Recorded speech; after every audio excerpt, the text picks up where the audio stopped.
रोहन रोज सकाळी घाईघाईत ऑफिसला निघायचा. आई स्वयंपाकघरात उभी राहून म्हणायची, "डबा घेऊन जा रे." तो हसत उत्तर द्यायचा, "आज बाहेरचं खाईन. आई उशीर होतोय."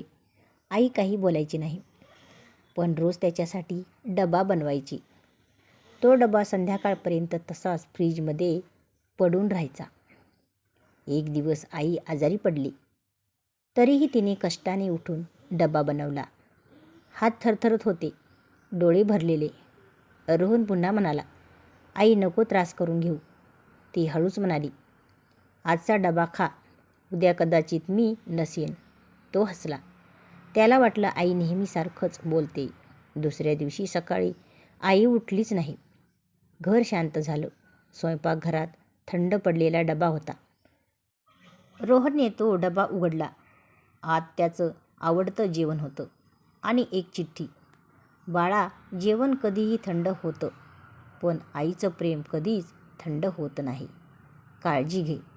रोहन रडला. आज पहिल्यांदा त्याने आईचा डब्बा पूर्ण खाल्ला, पण आई नव्हती. बोध: आपल्या माणसांचं प्रेम समजायला उशीर होतो आणि ते गेल्यावरच त्यांची किंमत कळते. तर मित्रांनो, कशी वाटली गोष्ट ती कमेंटमध्ये नक्की सांगा आणि तुम्हाला कोणत्या प्रकारच्या कथा ऐकायला आवडतील ते नक्की सांगा. धन्यवाद.